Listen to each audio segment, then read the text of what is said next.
This time, an HOA keeps calling the police on me because they claim my farm is illegal even though I'm not even part of their HOA. Let's dive into the video. The first story comes from Reddit's r/amithjerky, and it's titled, "Am I the jerk for getting an HOA compliance officer fired after he harassed us about Christmas lights while my mother-in-law was dying?" So here's what happened. The poster's mother-in-law, Meryl, had been like a second mom to him, always there with a homemade casserole when someone was having a rough day, helped paint their house when they moved in, and hosted weekly family dinners.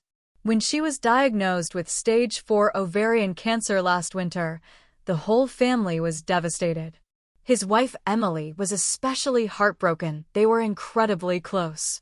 On top of hospital visits, taking care of their 11-month-old daughter Amanda, and trying to hold down jobs, the holidays hit. Normally, they go all out with decorations. It's a big family tradition. Meryl used to help them put everything up, blasting Christmas music and making her famous homemade hot chocolate. But this year, things were different. They managed to get the lights up with help from his brother-in-law Ash, but taking them down just wasn't a priority. Every day was a blur of hospital visits, baby duty, and trying to catch whatever sleep they could. The lights stayed up well past Christmas, then New Year's, and eventually mid-January. That's when the trouble started with Josh. Josh was supposedly their community's HOA compliance verification specialist, a title he apparently made up. At first, it was just occasional drive-bys in his personal vehicle, which he decorated with magnetic signs that read "Official HOA Compliance Vehicle." Then came the unofficial notices he printed himself on fancy paper with gold borders. The situation came to a head one evening in late January. The poster had just come home from the hospital. Meryl had a particularly rough day with chemo and noticed Josh's car parked outside again. Their Ring doorbell had been going crazy all day, so he pulled up the footage.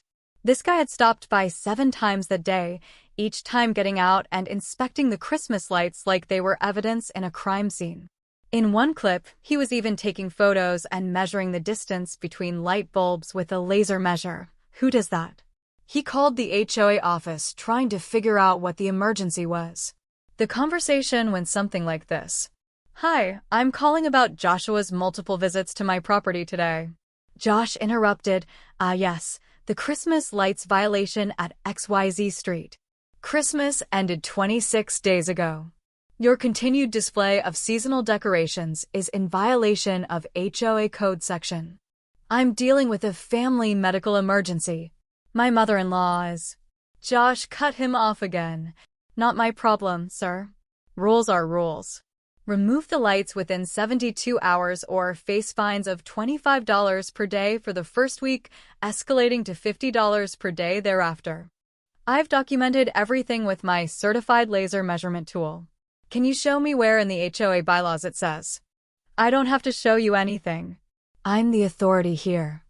I've been certified by the National Association of Homeowners Association Compliance Specialists. By the way, they later found out this organization doesn't actually exist. He made it up and even created a fake certificate in Photoshop." At this point, his wife Emily had come outside after putting Amanda down for a nap. She overheard his tone, and let's just say pregnancy hormones combined with the emotional toll of her mom's cancer gave her zero tolerance for bullies. Emily marched right up to his car and said, "Who exactly do you think you are? My mother is dying of cancer. We've been spending every moment at the hospital. Do you want to come take the lights down yourself?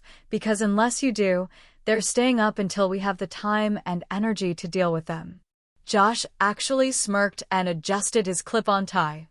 "Ma'am, your personal problems are not my concern. As a certified compliance specialist." "Certified by whom?" Emily practically shook with anger. "Show me those rules right now. Show me exactly where it says Christmas lights have to come down by a specific date." He couldn't, of course, because no such rule existed. The next HOA board meeting was the following week. Originally, they hadn't planned to attend. Meryl had an important scan scheduled that morning. But due to equipment issues, it got rescheduled, so they decided to go and formally complain about the harassment they'd faced. What they discovered was shocking. Josh had been running quite the little empire of fake violations. He wasn't even officially employed by the HOA. He was a subcontractor through a company called Elite Community Standards, which turned out to be an LLC he had registered himself. He'd been doing this for months, specifically targeting families he thought wouldn't have the time or energy to fight back, meaning single parents, elderly residents, and families dealing with medical issues just like theirs. The HOA board and general manager were horrified.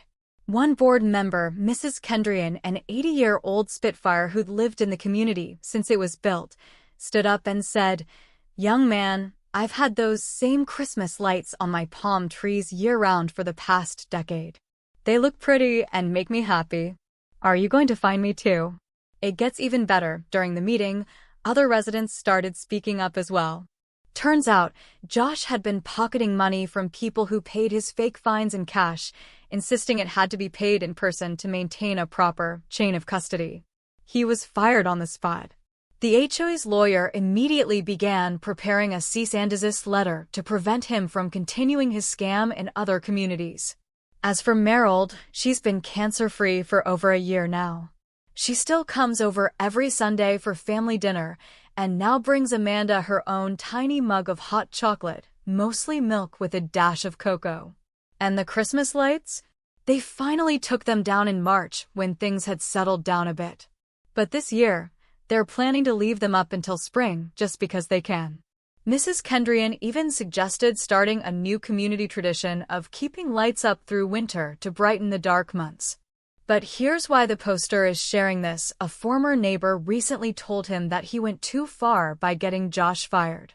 They said he was just trying to make the community better and probably had a family to support, that maybe they should have worked something out privately instead of making a scene at the HOA meeting. It's been bothering him, so he came to Reddit asking, "Am I the A***** hole?" Well, the consensus was pretty clear, not the A**** hole. You were dealing with a seriously ill family member, and this man chose to harass you over Christmas lights, only for it to turn out he was running an elaborate scam. Sending good vibes to your mother-in-law, by the way. And the next story is the one you came for, titled "HOA Keeps Calling Cops on Me Because My Farm is Illegal." As a kid, the poster always romanticized living out in the countryside surrounded by nature. He grew up in the city but always dreamed of a life where he could live independently off the land. That fantasy started when he was young. His grandparents owned a small farm just outside the city, and he would visit often. He even helped out with little tasks like collecting eggs or feeding animals. When his grandpa passed away, his grandmother moved in with his parents and decided to transfer the farm to him. Of course, it was with his consent, and he accepted the gift with great pleasure and gratitude. It honestly couldn't have come at a better time. This was just at the start of the pandemic, and he had lost his job. He was depending mostly on government aid for rent and groceries, so the farm offered a fresh start. His grandma told him that Grandpa would have wanted him to take it over, especially during such a tough time. So he did. He moved onto the farm and has been living there ever since. It's a relatively small farm, but everything he does there is enough to sustain him. He isn't farming for profit, just for himself. He takes care of a small flock of chickens and a herd of goats, and maintains a vegetable garden where he grows beetroot, spinach, greens, tomatoes, and is slowly working on incorporating some fruits too. His livestock and garden have given him a simple but fulfilling way of life. And for those wondering, yes, he does have a job. He works online for a company that requires him to make phone calls, and even though signal is usually bad in the countryside, he lives close enough to the city to manage just fine. He's also an introvert, so he rarely goes into town unless he has business or is meeting someone. All in all, he's pretty content with the life he's built and wouldn't change it for the world. Like he said, he lives pretty close to the city, so it's not like he's completely isolated, just far enough to enjoy peace, quiet, and the beauty of rural life. The city I live near isn't one of those huge metropolitan areas like New York or Los Angeles. It's more of a mid-sized town, mostly made up of suburban neighborhoods. My farm is right at the edge of one of them. There's a large fence that separates the city and the neighborhood from the rest of the land, including my property. The neighborhood I'm talking about is just on the other side of that fence. I actually get along pretty well with the people there. Some of them are even friends. I talk to them from time to time, and whenever I have extra food, I give it to them. Since I live alone, it's easy for things to go bad before I can use them, so sharing with neighbors makes sense, and honestly, it benefits me more than I think people realize. But the local HOA? That's a different story. From what I hear through the grapevine and from my friends in the neighborhood, the HOA board sees my farm as an eyesore in their perfect little community. They claim it violates their aesthetics clause, which, by the way, has got to be one of the dumbest rules ever written. They've tried getting me to join the HOA a few times in the past, but I've always refused. I never saw a reason to be part of something that didn't apply to me in the first place. Things really started going downhill about 3 months ago. The HOA has been calling the cops on me nonstop, claiming my farm is illegal, unsanitary, and that it attracts vermin. I mean, maybe they're onto something? Because sometimes HOA members themselves seem like the real vermin in my book, but that's just me venting a little.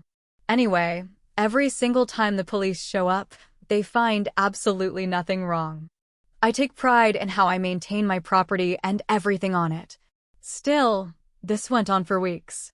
I wasn't in any legal trouble, but it was maddening. I couldn't imagine how frustrating it must have been for the officers, either. After a month of this nonsense, I finally had enough. I decided to confront the HOA president directly. A woman we'll call Karen. I found out the HOA usually held their meetings at the local library, so I sent Karen an email asking if we could meet there face-to-face. Honestly, I was surprised she agreed to it at all. I showed up at the library fully prepared, bringing all the documents I thought I might need: property deeds, zoning permits, city regulations, everything. I figured if we were going to have this conversation, I was going to come armed with facts. I wasn't looking for a fight, just some clarity, and maybe a little respect. But what happened next? Well, let's just say Karen wasn't exactly ready for the conversation we ended up having. So I introduced myself to Karen, and at first, things stayed pretty civil between us. I laid out all the documents I had brought: property deeds, zoning permits, city ordinances, everything that showed my farm was clearly separated from the neighborhood over which the HOA has any authority. I made it clear that I wasn't even part of their HOA in the first place, so none of their rules, especially that ridiculous aesthetics clause, should have applied to me at all. I told her straight up I wasn't joining the HOA, no matter how hard they tried to pressure me. And I definitely didn't appreciate the constant harassment from the HOA, calling the cops on me over and over again. I tried not to come off as aggressive or confrontational, but Karen didn't seem to care what my reasoning was. She looked me in the eye and said that even though I wasn't part of the HOA, my farm was still an eyesore. That's literally what she said. She also called it a health hazard. Yeah, right. Then she gave me an ultimatum: either get rid of my farm or join the HOA. Both options were terrible. If I got rid of the farm, I'd have to move somewhere else, probably into one of the houses under HOA control. If I joined the HOA, I'd be forced to change my farm in ways that would be nearly impossible to reverse because of their stupid aesthetics clause. Either way, the HOA wins and I lose. I told her both choices were completely unreasonable and that I wouldn't be doing either. With that, I packed up my stuff and left. Needless to say, that pissed Karen off. I don't have the full story, but from what I can tell, she started rallying other HOA members to harass me. One morning, I woke up to find a line of cars parked along my property line, so many that they completely blocked my driveway. I didn't need to go anywhere that day, thankfully, but it was absolutely insane. How did she convince so many people to do something like that over practically nothing? It honestly felt a little scary having that many people basically ganging up on me. I'm not sure if it was all done with bad intentions. Maybe Karen just told them they could park there, and they didn't realize how it looked. But either way, I wasn't okay with it. To get the cars moved, I ended up calling the police. They went around warning people that if they didn't move their vehicles, legal action would have to be taken. I also heard through some friends who live in that neighborhood that Karen had been spreading lies about me, painting me as someone careless, letting my farm become a health hazard that could affect others. That's when I decided enough was enough. It was clear Karen wasn't going to back down unless I did, and I'm not exactly known for backing down. So, I took some legal steps. First, I installed security cameras around my property. Honestly, I should have done this a long time ago. I live on open land, and aside from the neighbors on the other side of the fence, there's not much activity around here.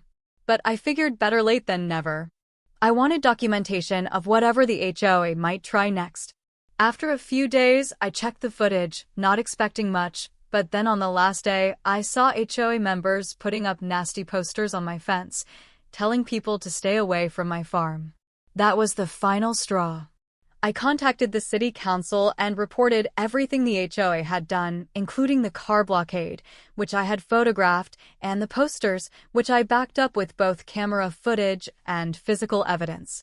While I was at the city council office, I also made sure to apply for a permit to set up a roadside stand. You're probably wondering why I did all this. Well, while I could take legal action against the HOA for harassment, I also wanted to make sure I was fully protected moving forward. I wasn't about to let a group of overly involved neighbors dictate how I lived my life. After everything went down with Karen and the HOA, I knew I had to win back the community's trust. My reputation had taken a bit of a hit thanks to all the rumors Karen had been spreading, but thankfully, I still had some friends on my side. They helped me promote my new roadside stand by buying some of my produce and sharing it with their neighbors. At first, people were hesitant. I guess they weren't sure what to make of the guy living on the other side of the fence with chickens and goats.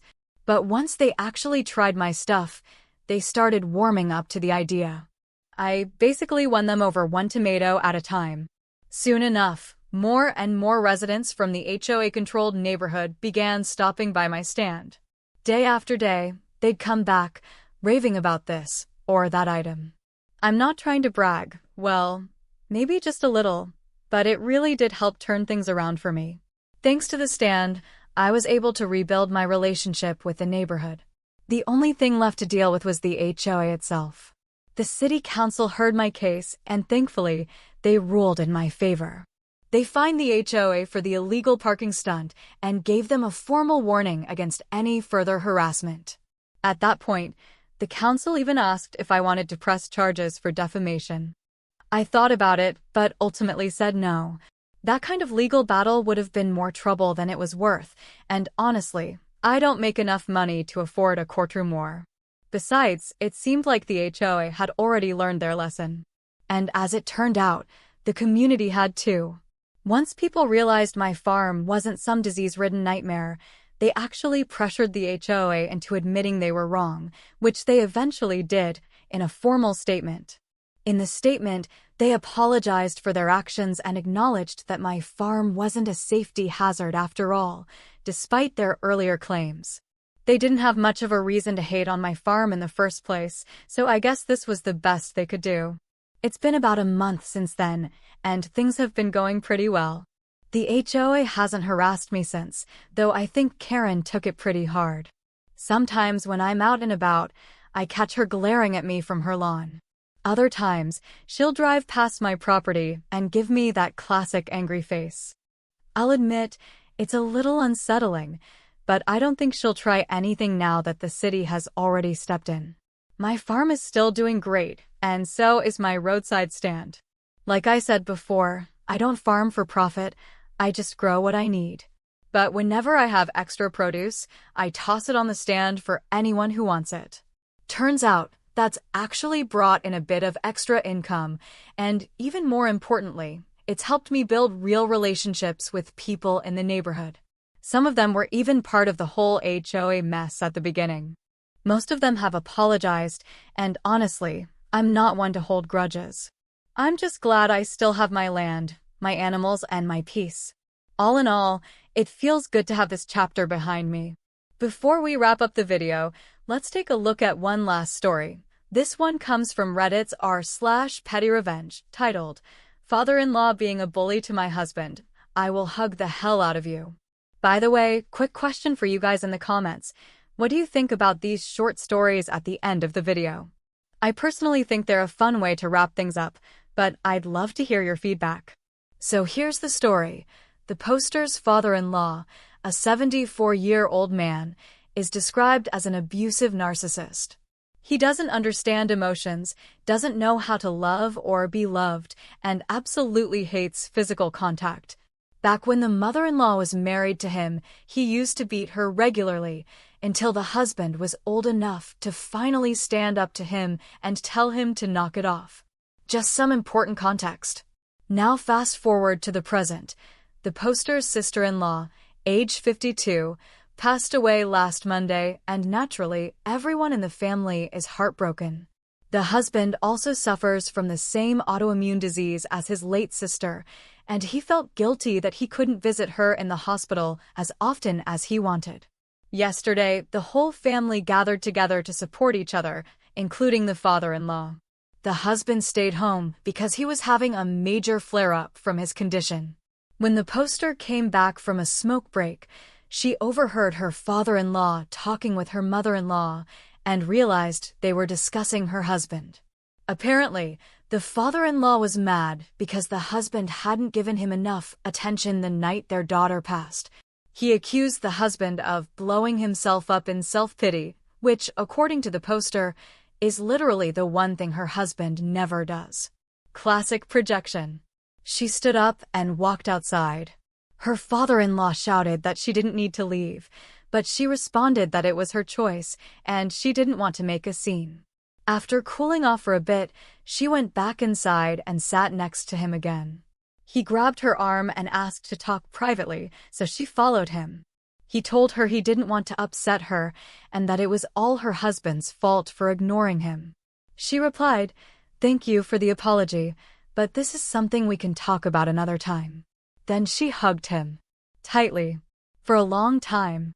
She kissed him on the cheek and went back to her conversation with her mother-in-law. The look on his face? Priceless. That hug was the most passive-aggressive, sweetly aggressive move she could think of.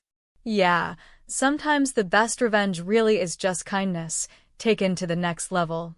Thanks so much for watching. I'll see you again tomorrow.